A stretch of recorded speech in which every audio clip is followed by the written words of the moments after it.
गुरुदेवो महेश्वरः गुरु साक्षात् परं ब्रह्म तस्मै श्री गुरवे नमः। अखण्डमण्डलाकारं व्याप्तं येन चराचरं तत्पदं दर्शितं येन तस्मै श्री गुरवे नमः।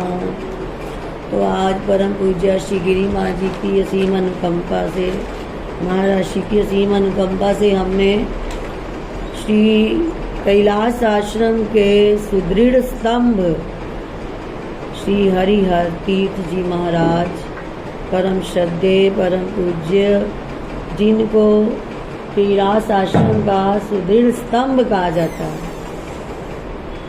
और जिनको छोटे महाराज जी के नाम से संबोधित करते थे, उनका आज निर्वाण दिवस है। ऋषिकेश में श्रीमद् भगवद गीता पाठ, पूजन, आरती आदि कार्यक्रम होते हैं, तो हमें भी यहाँ करना ही चाहिए और किया भी है। तो सब ने मिलकर श्रीमद् भगवद गीता का 18 अध्याय का पाठ किया और सुबह 1 घंटा ओम नमः शिवाय का जप हुआ। महापुरुषों का हर दिन मंगलमय होता है, तो इन महाराज जी को कैलाश आश्रम का सुदृढ़ स्तंभ क्यों कहा जाता है? क्योंकि जब से ये कैलाश आश्रम में आए तो ऐसी ब्रह्म विद्या बांटी, जैसे एक स्तंभ अचल होता है ऐसे अचल होकर ही ये आश्रम में रहे। इनको अचल मूर्ति कहते थे और जो मंडलेश्वर आते थे उनको चल मूर्ति। बीच में शास्त्री जी महाराज ही रहे तो उनको इधर उधर जाना पड़ता था, तो वो इधर उधर प्रवचनों के लिए जाते, पर कैलाश आश्रम की डोर इन्होंने ही संभाले रखी। और पुस्तकों का इतना आदर करते थे, पुस्तकालय में अभी तक पुस्तकें जो हैं वो ऐसे हर पुस्तक पर वस्त्र चढ़ा हुआ है और बड़े सुंदर ढंग से उसका नाम लिखा हुआ है।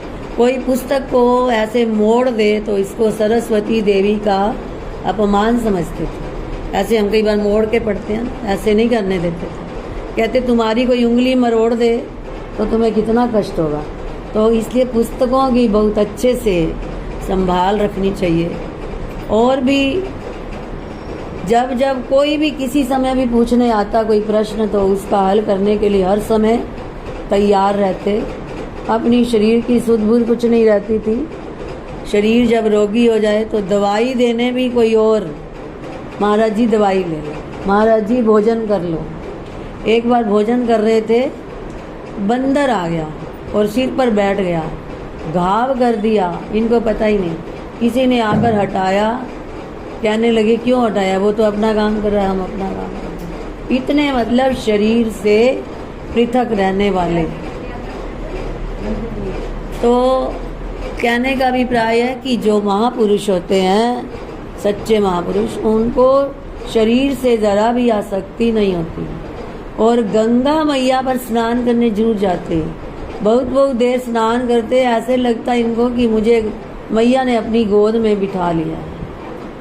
जब वर्षा के दिनों में स्नान करने जाते तो बड़े खुश हो जाते, कहते आज तो गंगा मैया ने बड़े भूरे रंग की साड़ी डाली हुई है। ऐसा मतलब इनको जरा भी किसी प्रकार का वो कोई किसी में दोष दिखाई नहीं देता, और देवता में तो क्यों दोष दिखाई देना। तो इस प्रकार शरीर से निष्प्रिय रहने वाले और अपने गुरुजनों का सदा सर्वदा सम्मान करने वाले, हर समय जब भी पूज्य महाराज जी इनको दिख जाते, जिनसे इन्होंने जिनसे ब्रह्म विद्या ली, के सामने दंड के समान लेट जाते। और जब शुरू में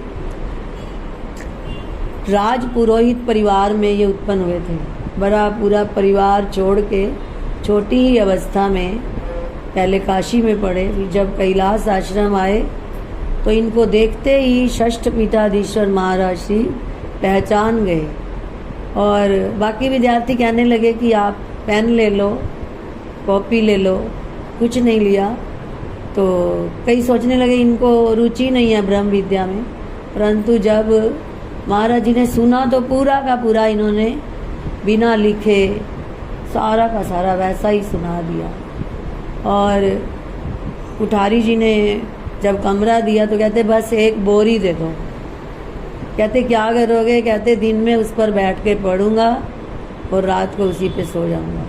पर जब देखा कमरा तो बहुत अधिक सुंदर, बिस्तर वगैरह लगा हुआ सब कुछ, तो कहने लगे यही तो छोड़ कर आए थे, यही यहाँ फिर दोबारा मिले। पर नीचे बैठकर पढ़ना अधिक पसंद करते थे, बड़े सादगी से भरपूर, किसी प्रकार का कोई आडंबर नहीं, हर समय ही ब्रह्म विद्या पठन पाठन में लगे रहते थे। और कोई भी ऐसा नहीं था जिसकी समस्या का हल ना करते हों, और कोई दुखी प्राणी आ जाए तो उसके दुख भी सुनते थे, उसे उपाय बताते कि ये जप करो, और कोई दूर रहता तो उसे पत्र भी लिखते। इतनी सांत्वना, इतना धैर्य बंधाते, मतलब भक्तों को भी इनसे बहुत अधिक प्यार था। और बीच में फिर बिल्कुल विरक्त हो गए तो कभी कभी कोई आते, कहते महाराज जी आप ना पूछा करो सबसे। कहते क्या पूछना है? जो भक्त नया आए तो उससे क्या पूछना है? कहते उनको पूछा करो कमरा मिल गया है, नाम क्या है, तो कहाँ से आए हो, 3 बातें इन्होंने। फिर जब कोई आता तो फिर वो पूछते उनसे, तो फिर वो कहता महाराज जी आपने कल भी पूछा था, फिर हंस देते। मतलब इतना इनको ध्यान नहीं रहता था कि ये कल आया है, मतलब समाधि में स्थित रहते थे आत्माराम। जैसे हम शिव महिमा में पढ़ते हैं कि जो आत्मा में रमण करता है उनको विषयों की मृग तृष्णा भ्रमित नहीं कर सकती, नहीं स्वात्मा राम विषय मृग तृष्णा भ्रमय। तो ये कैलाश आश्रम के सुदृढ़ स्तंभ, आज इनका निर्वाण दिवस है। हम सब इनके चरणों में कोटिशा वंदन बारंबार नमन करते हैं।